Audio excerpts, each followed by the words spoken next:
नमस्कार, capital TV देख रहे हैं आप। मैं हूं आपके साथ पूजा। ब्रेकिंग नाउ में बड़ी खबर आपको बता रहे हैं।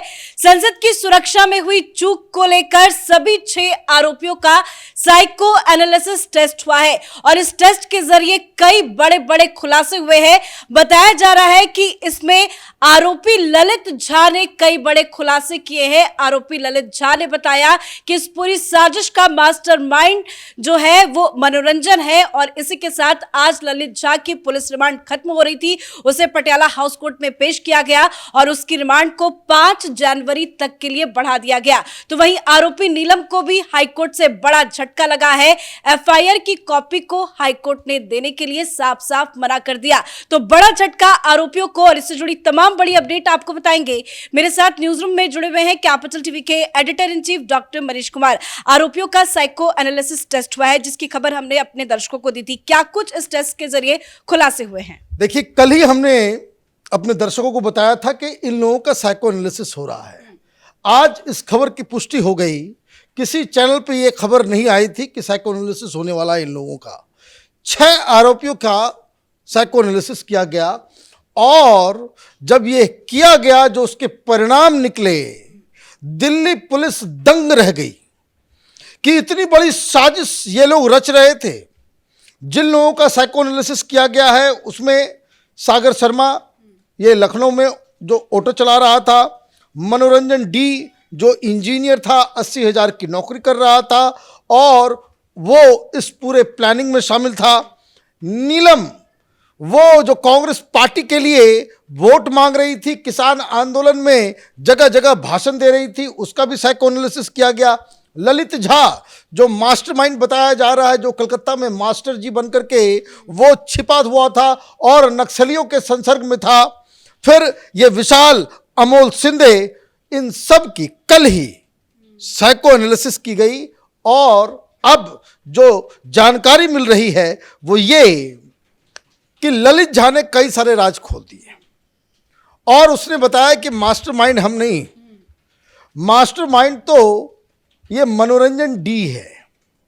ये मैसूर का व्यक्ति जिसके फादर एक पॉलिटिकल वर्कर हैं, जिसके जरिए वो सांसद से, वो मैसूर के सांसद से उसने एंट्री पास ली थी।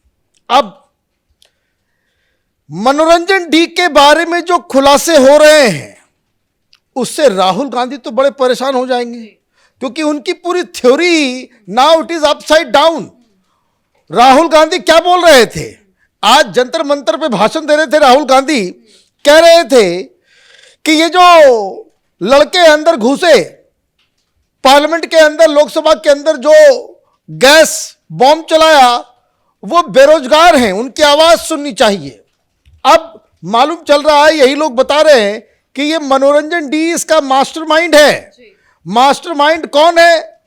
तो ये ऑलरेडी एक सॉफ्टवेयर इंजीनियर है और पहले ये नौकरी करता था। नौकरी करते करते इसने फिर छोड़ दी और उसके बाद इस तरह की गतिविधियों में लग गया। तो ये तो बेरोजगार नहीं है, ये तो एक माओवादी अर्बन नक्सल एक्टिविस्ट नजर आ रहा है जिसके पास सब कुछ था, डिग्री थी, नौकरी था, सब कुछ था। उस सब को छोड़ के वो ये प्लान कर रहा था। क्या खबर आई है? पुलिस के सूत्रों के मुताबिक साइको एनालिसिस के दौरान ललित झा ने माना कि वह इस ग्रुप को बड़ा संगठन बनाना चाहता था और कई सारे अन्य खुलासे भी इसने किए हैं और सारी बातें पुलिस अभी नहीं बता रही है। 1-2 दिन के अंदर में जरूर जैसे जैसे ये खबर आएगी हम आप तक पहुंचाएंगे। लेकिन पर्पस क्या था?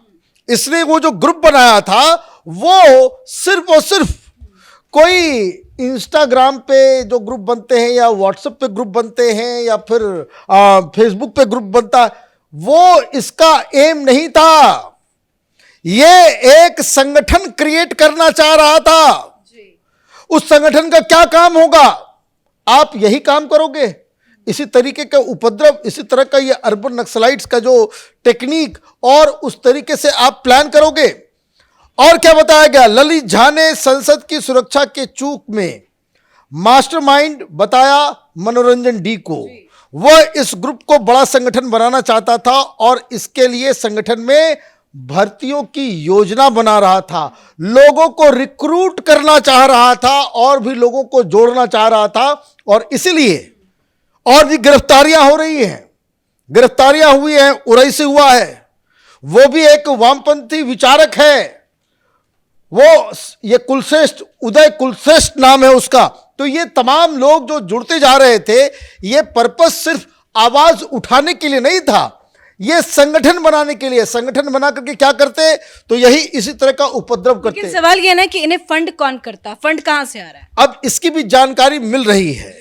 पुलिस एक चीज और कह रही है कि अब इन लोगों के सिम, वो उसकी जानकारी मिल गई है, फोन नंबर मिल चुके हैं। अब इनके सिम्स को बकायदा इसके डुप्लीकेट सिम बना करके उसको रीएक्टिवेट किया जा रहा है, और जैसे ही ये रीएक्टिवेट होगा और जैसे ही सारा डाटा कि किसको किसको इसने कॉल किया, व्हाट्सएप ग्रुप में कौन थे, व्हाट्सएप के साथ इसकी चैट हिस्ट्री क्या है, ये सारी चीजें अपने आप जब बाहर आएंगी, तो ये जो साइको एनालिसिस के दौरान ये जो सारी बातें बता रहा है कि संगठन हम बनाना चाहते थे, एक बड़ा ऑर्गेनाइजेशन क्रिएट करना चाह रहे थे, हम उपद्रव मनाना चाह रहे थे, ये सारी जानकारी और उसके साथ जिनके जो चट्टे बट्टे, वो सब के सब वो जो है, क्योंकि आप देखिए बड़े प्रोफेशनल, मैं शुरू से इस बात को कहते आ रहे हैं हम लोग कि ये बहुत ही प्रोफेशनली डन एक ऑपरेशन है। ये ट्रेनिंग के बगैर ये पॉसिबल नहीं है कि कोई आदमी छत, वो 20 फीट की ऊंचाई से नीचे कूदे और उसके पैर में कुछ ना हो। ये बगैर ट्रेनिंग के जिस तरीके से वो लांग रहा था, जो एक सीट से दूसरे सीट, एक रो से दूसरे रो में जा रहा था, इसके लिए सतत प्रैक्टिस की आवश्यकता है। अदरवाइज कोई आम आदमी जो कोई नहीं जानता हो, आप करके देखें घर के अंदर, एक सोफा से, आज तो सोफा छोटा छोटा घर में होता है, आप 2 कीजिएगा, चौथे बार आपका जो है आप धड़ाम से नीचे गिर जाएंगे। इसके लिए ट्रेनिंग की जरूरत पड़ती है। तो एक तो सिम, उससे राज उगला जाएगा, ये पुलिस की सूरत बता रहे हैं। और बाकी जो कुछ लोग और बचे हुए हैं, इनका कल साइको एनालिसिस होने वाला है। कुछ और भी खुलासे होने की उम्मीद है? बहुत खुलासे तो बहुत कर चुका है इन लोगों ने, बहुत सारी जानकारी जो पुलिस जो है वो बता नहीं रही है, लेकिन 1-2 दिन में सूत्रों के हवाले से खबर आ जाएगी भाई इसके पीछे क्या है। लेकिन एक बात तो साफ है, कल भी हमने कहा था कि ये जो कलकत्ता, जब इन्वेस्टिगेशन की शुरुआत हुई तो मालूम चला कि केंद्र इसका कलकत्ता है।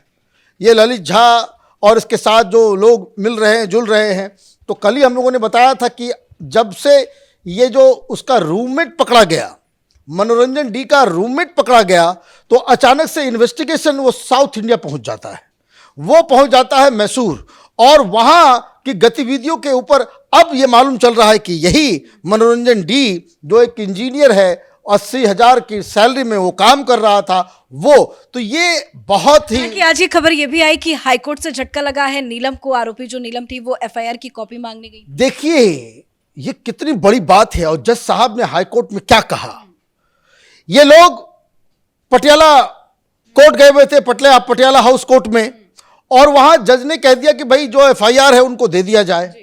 दिल्ली पुलिस ने बहुत मना किया कि भाई ये बड़ा सेंसिटिव केस है, बहुत बड़े बड़े नाम इसमें आ रहे हैं, कोई बहुत बड़ी साजिश की जो है बू आ रही है इसमें, आप इसे ये ऑर्डर ना दें। लेकिन फिर भी कोर्ट ने फैसला किया कि भाई, तो उसको चैलेंज करते हुए दिल्ली पुलिस चली गई आज हाई कोर्ट।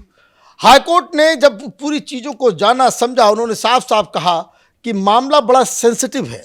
दिल्ली पुलिस क्या कह रही है, दिल्ली पुलिस कह रही है कि इतना सेंसिटिव मसला है ये कि अगर हमने इसको एफआईआर दे दिया तो बहुत सारी जो क्लासिफाइड इंफॉर्मेशन है, जो हम नहीं चाहते हैं कि भाई पब्लिक हो, वो जनता के बीच चला जाएगा, वो पब्लिक हो जाएगा। साथ ही साथ अभी तो हम इन्वेस्टिगेशन में ही हैं, सारे आरोपी अभी पकड़े नहीं गए हैं, और अगर अभी हम एफआईआर को हम दे देते हैं आरोपियों को, तो इससे बहुत बड़ा नुकसान हो जाएगा।